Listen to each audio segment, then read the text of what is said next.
sobrang saya. Hindi ako makapaniwala na may battle na naman ako. Nakasali pa rin ako rito. Masaya na napasama ulit tayo dito. Second round ng Isa Buhay, medyo nakabahan. Kakatalo to palagay ko sa mga napiling anggulo. Kumbaga magbabanggaan yung rounds niya tsaka rounds ko. Kung sinong mauuna, sinong mahuhuli, magmamatter yun. Di natin alam kung anong ipapakita ni Carlito palagi kasi unang battle niya tsaka pangalawang battle niya magkaibang estilo yung pinakita niya. So hindi ko alam kung magbabago ulit ngayon. Isa siya sa mga pinakamalupit na mag-project sa stage. Kaya niyang ibigay yung tamang bigkas ng salita sa tamang oras. Madami pa ding touch ng pagiging sayad, pero para siyang nag-e-explore talaga ng bagong daan kung paano iaano yung estilo niya. Akala ko nung una tapos na ako maghanda, tapos binalikan ko yung mga lumang videos niya. Biglang na-realize ko hindi gagana to, hindi uubra to sa kalibre niya. Kailangan akong baguhin. So pinulit-ulit ko lang. Medyo matagal ako bago nakapagsimula kasi parang dahil nga sa dalawang magkaibang persona niya, parang may tanong ako sa sarili ko na kailangan kong masagot bago magsimula magsulat. Lagi mong ginagalingan, ibibigay ko yung dapat na ibigay sa'yo. Karapatan mo yun. At good luck sa atin. Ayun, Carlito, sana maging maganda lang yung kalabasan ng laban natin. Todo mo, todo ko din. Sana maging solid yung battle.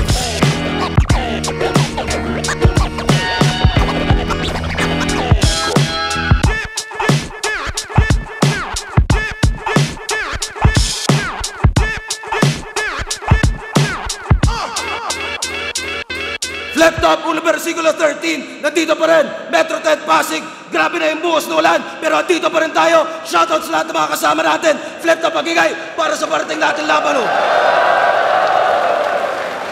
Shoutout sa lahat ng mga represent collab, High Minds, syempre abangan nyo yung mga bagong disenyo, silipin nyo yung mga ibang disenyo nila, available yan lahat, sa web store nila, online, TikTok, Shopee, lahat-lahat.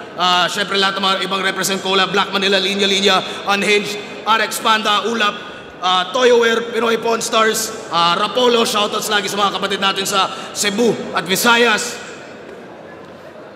At yung laban na to para sa Isa Buhay 2025. Sa kanan ko, Quezon City, represent para sa inyo. Mag-ihay tayo lahat para kay Carlito.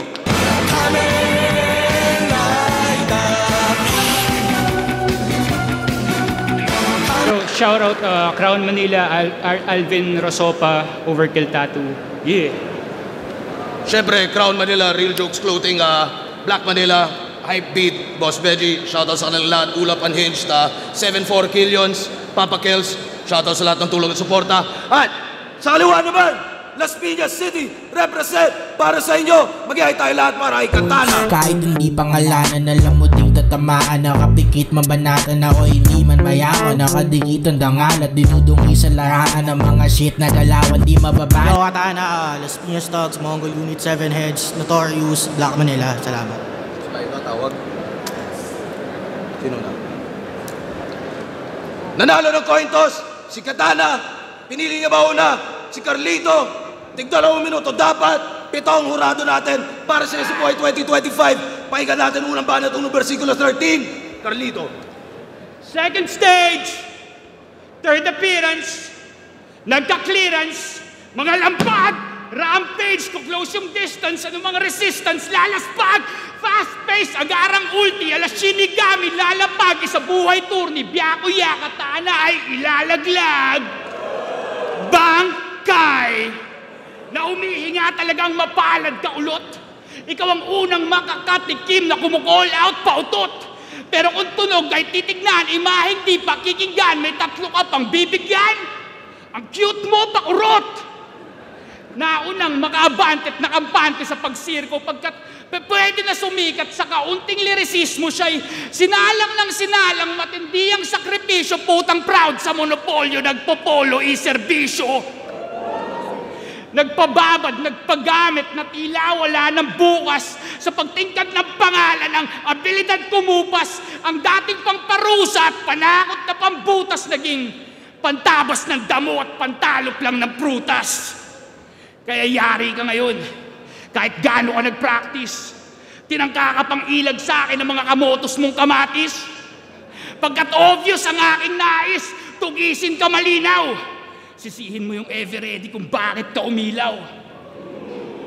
Wala nang kawala itong lumantad na bitch. Sunog baga na pabebek, alam mo yung Matrix nagka-glitch. Tapos pasimpleng bumibida na siya'y nahubog daw sa streets. Ba't may guide at may baliw at may putang inang snitch? Explain pa which is which. Predictable na nga yung linya. Malamang literal na pitik ng gagawin sa'yo ni Ninya. Maagang naka-full circle tong maaga ring pumila. O nagsimula at matatapos sa mga kamay ng isang ninja. At game ako sa reset kung kailangan i-adjust pagkat unang ikot pa lang to, di ka na pwedeng umatras. Kung duguan agad katana sa mga simple na hampas, dadakmain, iwawasiwas, papahid sa manggas. O yan, pwede na uli. Magpatawa ng paiyak para hindi halatang wak. Sabay seryosong matugma, baka may linyang tumatak. At para kumpleto yung elementong dapat may dala rin siya na props. Yan yung nakala niyang formula para sa titulo na champ. Sige lang, gawin mo lang. Gawin mo ng maigi. Kampante ako matututunan mo rin kung gaano ka kadiri.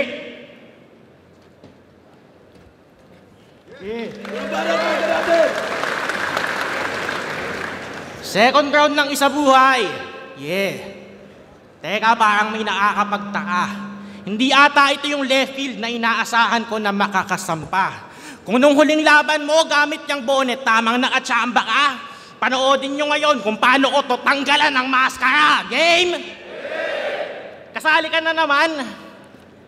Ano yan? Isang dekadang baka sakali. Kung tutusin, ang tagal na niyang deserve mag-champion. Patanga-tanga lang palagi. Ako, deserve ko kaya tong quarters. Siguro, not bad, unang sali pa. Eto, laglag nung 2015, 17, 18, 19, 23. Tangin, ang dami ah. Huling sali mo ng isa buhay, 2015. Di pa din kampiyon. 2025 na, Enigma. Binata pa ako nun, tagal mo magkampiyon, nakabuo na ako ng sariling pamilya. Ano ba kailangan? Yan, bagong pagkatao, para isa buhay madumi na. Gago, ang napansin ko lang na nagbago, mas nahihirapan ka huminga. Sige nga. Paano? Alin? Saan? Ano nga ba ang pinagbago? Kung nananatiling sana wag ka makalimot, sentimiento sa'yo ng mga tao. Sige, sayad nga ba o Carlito? Bakit pa kailangan makipagtalo kung tunay na pangalan mong Ralph Lizanong malalagay sa obituaryo? Panahon na nga pa ni Carlito? Ulol, di mo ako mabobola kahit konti. Alam kong nagbonet ka lang ulit para makalimutan namin yung pochi. Hindi, alam nyo ba't siya nag-type ng MOA? Gusto niya kasi talagang mag-taglish ng upgrade, got nailed, sumayaw-sayaw sa stage. Gusto niyang gawin yun ng maginhawa. Kaso hindi siya komportableng yung cutie sayad, tuluyan sa ating ipakilala. Gaganto-ganto ka, tas may type mo kasi tangina mo, nahihiya ka. Tas lahat kami damay sa inventong pagkatao, kami pa tong makikisama. Hinasel mo pa kami no? Di ka naman huhusgahan. Parang ang gago. Kung kailan ka tumanda, tsaka mo iniisip yung iisipin ng ibang tao. May naglaplapan nga dito, pinabattle pa din. Kahit sa mata, medyo mahapde. Okay lang sa amin, tatanggapin ka pa din namin, okay lang sa amin, kahit sayad na medyo malandi. Nagpalit ng pananamit, nagpalit ng pangalan. Hindi nyo pa ba nahuhuli? Yung bagong pagkatao, pinipilit sa atin na lahat tayo sumangguni. Alam mo kung sino yung mga ganyan? Mga astahan mo, pre. Para ang transgender, nakakapakabit pa lang ng puke. Hindi ako sumali para umintindi ng kabaklaan. Battle lang pinunta ko dito. Kung tingin mo makakapagtago ka sa likod niyan, ngayon mo malalaman yung mali mo. Hindi masasalag ng bonnet, mga papamukha ko sa'yo, iho. At walang silbi ang pagpapalit ng pangalan, wala akong sinisino. Ano nga bang bahala kong patayin? Yung sayad nga ba na bandido? O yung gawa-gawang persona ba ang dapat makastigo? Bahala ko nga ba tong tanggalan ng maska? Kaya nga ba ako nandito? Ikaw mismo maglalabas kay sayad, hindi ako kaya ni Carlito.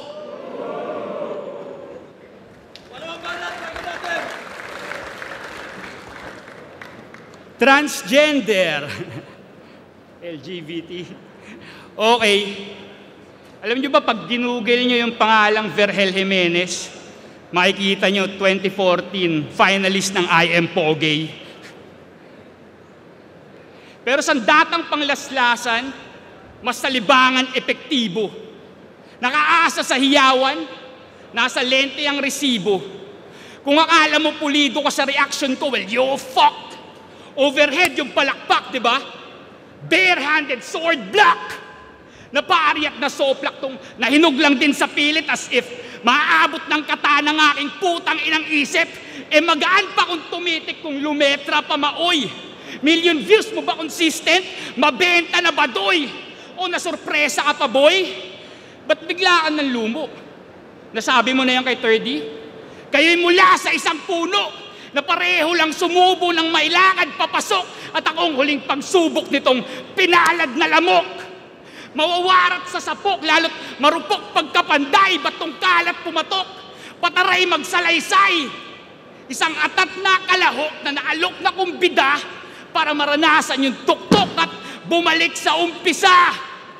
Second stage, third appearance, nagka-clearance, mga lampag, rampage, conclusion distance, ano mga resistance, lalaspag, fast-pace, agarang ulti, alas shinigami, lalapag, sa buhay tour ni Byakuya, katana ay ilalaglag.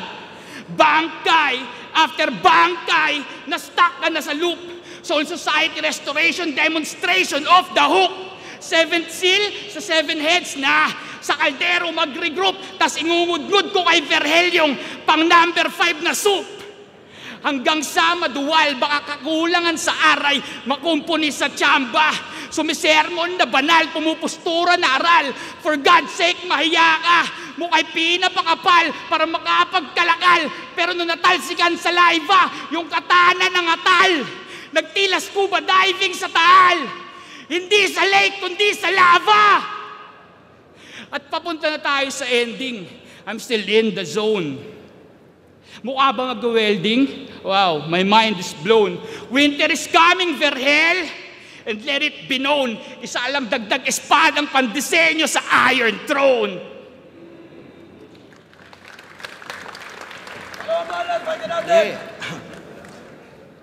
Alam mo bang may ginawa ka para sa akin? Pasalamat. Panahon na siguro para magpasalamat sa natanggap kong benepisyo. Salamat sa pagpunta sa linya-linya. Sa podcast, dami kong nakuha na info. May tinatago din talagang katarantaduhan sa kabila ng brutal na estilo. Tuwan-tuwa kang ikwento sa linya-linya na nagtatanim ka ng pipino. Alam nyo saan tumahusay? Mamuna ng dungis ng iba hanggang sa ating mapansin. Ngunit yung putek, sa kanya lang din galing at pinahid niya lang din. Nilalait mo si Mot na pumatol kay Manggi. Halaka, ang galing. Ikaw nga, putang ina mo, buong lakas mong nilabanan si Tuweng. Isa ka din eh. Si Mot baka isang araw wala lang magawa. Kaya sinabayan niya yung amats. Ikaw si Tuweng, putang ina mo, pinaghandaan mo ng 1 month. Si Mot ilang linya lang eh. Kumbaga tinapik lang ng konting mga letra. Ikaw si Tuweng, ginawan mo ng super wordplay tungkol sa pag-ikot ng barena. Walang kuryente yung barena, ang umiikot ay ikaw. Ang last nun tol, binitaw mo kay Tuweng. Puta, wala kang puso. Hindi na tama yung personal na galit mo sa mga kapatid nating katutubo. Yung laban mo na yun kay Mot, kung tutusin, full support sa'yo si boss eh. Sa batok halos lagyan ka ng kulbo. Normally, palipat-lipat siya nung gabing yun, di siya umalis sa likod mo. Sino bang ayaw makakitang magkasayad to si Mot? Walang may ayaw tol, sige, todo mo yan. Lahat kami payag ng magkasayad si Mot, ang bobo mo lang. Di na ako natuto eh, no? Umasa pa din kasi ako eh. Sa kabila ng masama na kutob. Ang sarap mong pagbayadin sa mga binigay mo sa aking sama ng loob. Nung nilabas yung laban yun ni Mot, round 1, putang ina, lakas ni Sayad. Sunod-sunod yung suntok. Round 2 and 3, wala na, puta. Natulog ako ng malungkot. Last battle niya kay Article, umasa akong malakas. Diyan pa ako sa unahan sumalampak. 1 and 2, puta, laylay, may tsansa pa atang pumalpak. Awa ng Diyos, third round, nag-beast mode. Di na mapigilan yung salaksak. Kala mo, Shaquille O'Neal, ang lakas niyang pumadyak. Buiset, ang hirap pumahalin, men, ayoko na. Pagod na ako magbulag-bulagan. Pagod na ako makitang umpog mo yung sarili mo sa bato at magpanggap akong di mo kasalanan. 10 taon na tayong nakatingala sa kampyonato na di mo magawa na mapuslit. Ang sakit na ng leg ko, putang ina ka, ako na, akin na yung panungkit.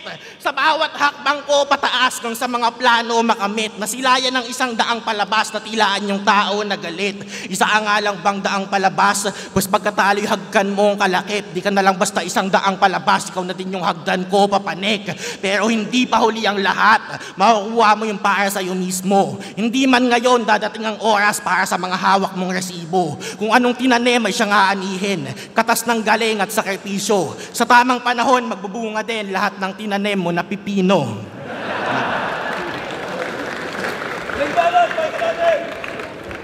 Wala naman akong tanim na pipino. Pero sige, patulan natin yung haka-haka.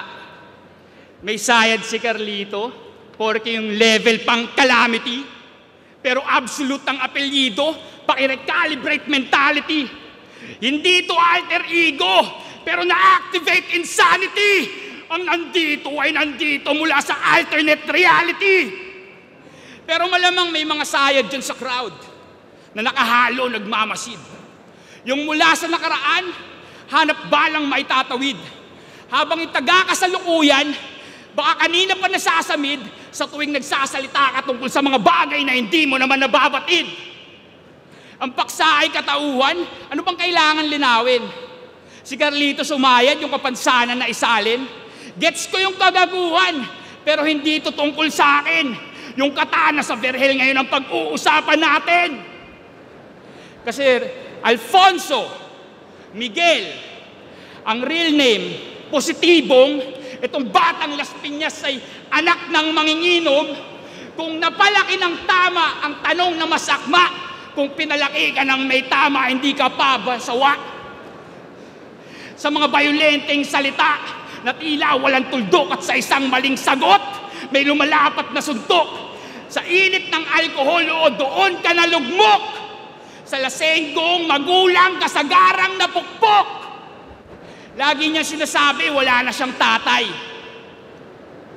Pero nasa isip niya lang, wala na. Nag-auto-clean up yung utak dahil sa masasakit na alaala. Hindi totoong wala ka ng tatay. Yung sayad mo, malala na. Buhay pa yung tatay mo at yung tatay mo nagpanday sa katana.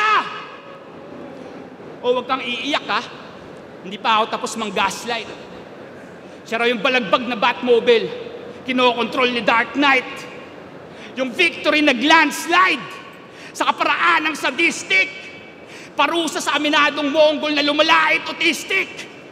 Pero pagpasensya na lang natin, di na dapat mainis. Total nagtodo kasi kaso para yung mga tao ay ma-please. Lagi kang welcome sa litrato, kahit buradong mabilis. Lalo't battle rap ang takbuhan mo kapag yung maltrato na mimiss. Bigla bang lumihis at full speed na pa-clutch brake, yung inakalang tatagos, dinaabot pa ng handshake. Natulaw at napulbos nang maramdaman yung heartache. Kung lahat kayang gawin ng Diyos, lahat ay kaya kong i-unmake. Oo, lahat. Ultimo sarili ko nga na pa back to zero eh. Kaya yung bersikulo, panahon na ni Carlito.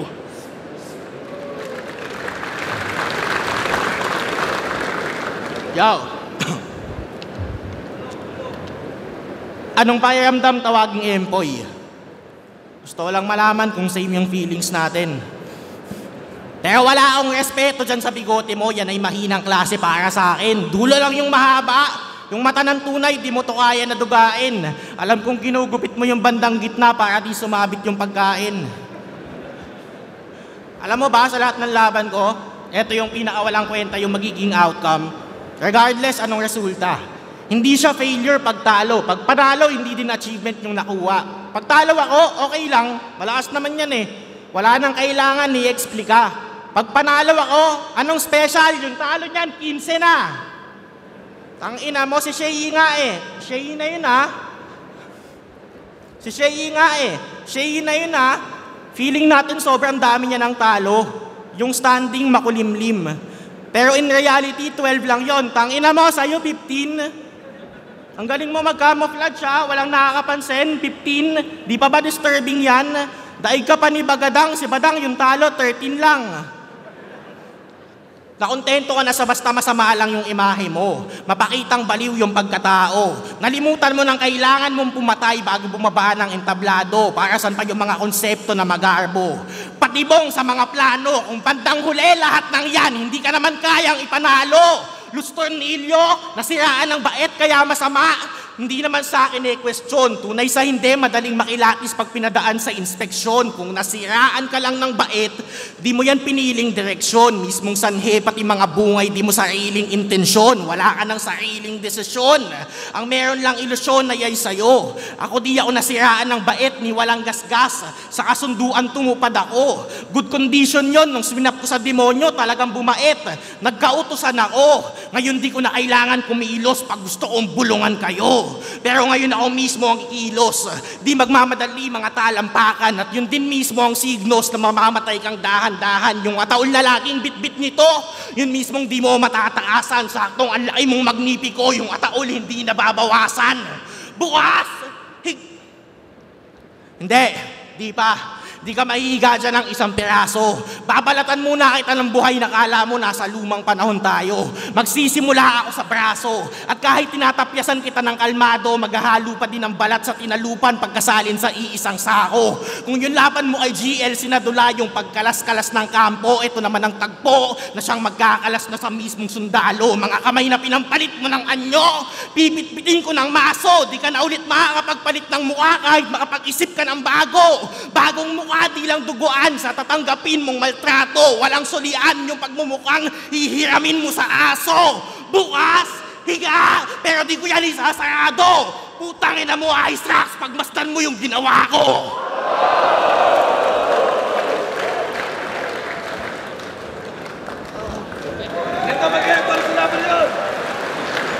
Flip top po na versikulo 13. Mag-isbang beses para kay Carlito at Katana. Shoutout sa lahat ng mga kasama natin dito. Pasensya na nga dahil sa ano ng ulan. Sana malinaw pa rin yun sa live at malinaw pa rin yun sa video. Pero ang boto ng hurado, advancing sa isa buhay, 4-3, magigay para kay Katana.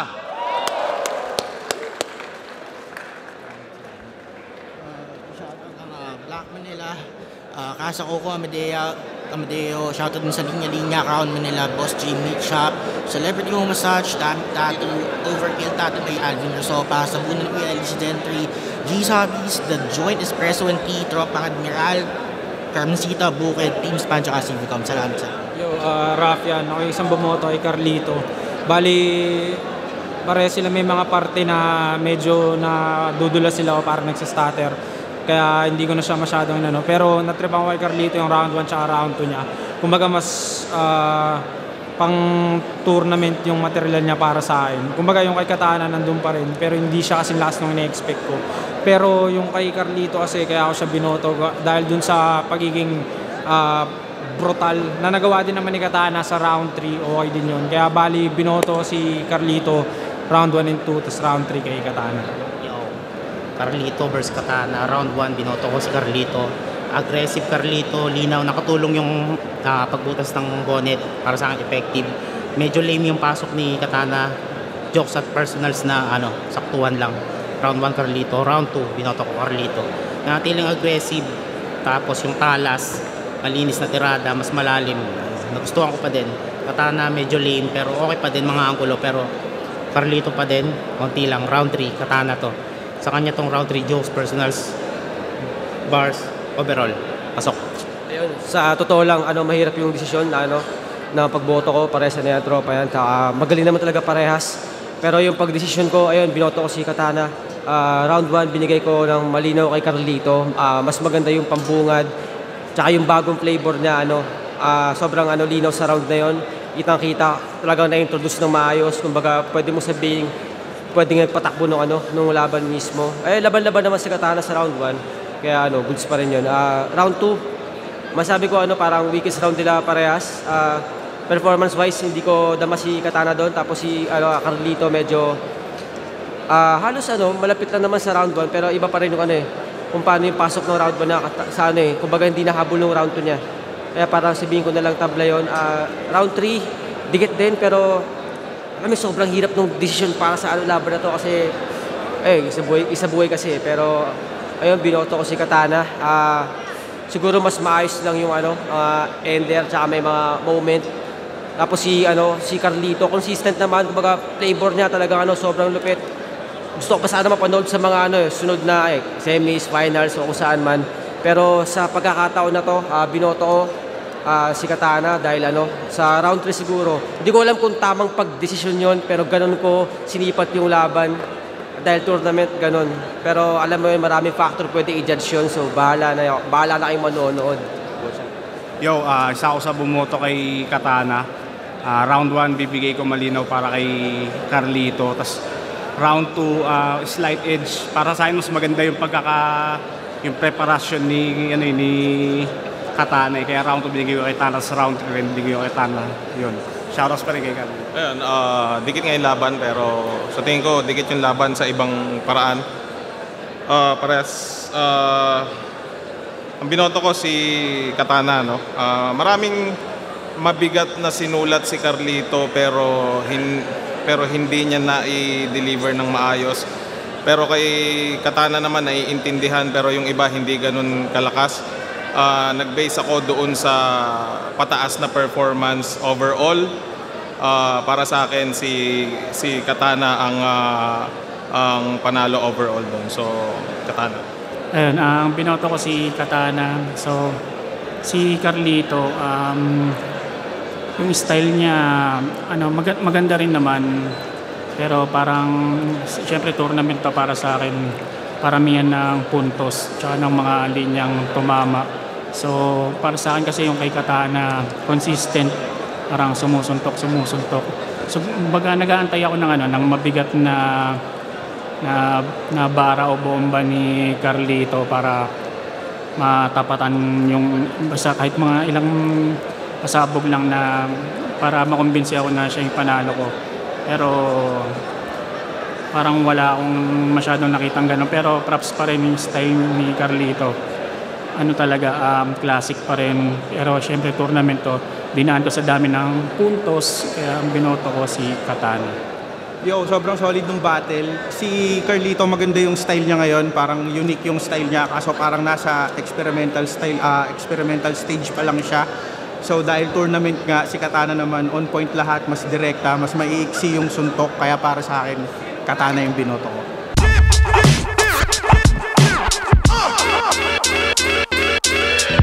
Sa round 2 siguro, parang ang daming binitawang malalakas ni Katana tapos hindi nagre-react yung mga tao. So imbis na makampante ako, nag-alala ako dahil ba't hindi nila nahihigop yung mensahe. So naramdaman ko medyo na paranoid na rin ako kung siya hindi gumagana, mas malamang yun sa akin, di rin. Rampage, close yung distance, mga resistance, lalaspag, fast pace, agarang ulti, alas Shinigami, lalapag, isa buhay turni, Byakuya, Katana ay ilalaglag. Bangkay! Pero feeling ko goods pa din, maganda yung kinalabasan.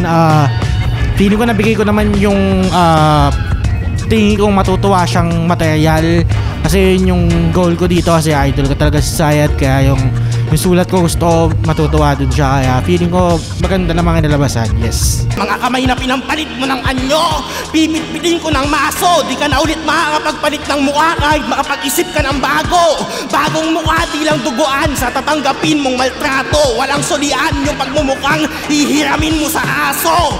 Bukas higa, pero di ko yan isasarado. Putangin na mo, Ice Rocks, pagmasdan mo yung ginawa ko. Wala pa akong ginagawa, wala pa akong pinaplano, pero ang sarap bumatel. Sobrang na-enjoy ko to. Hindi ko akalain na ganito pala kasarap bumatel o mag-rap battle.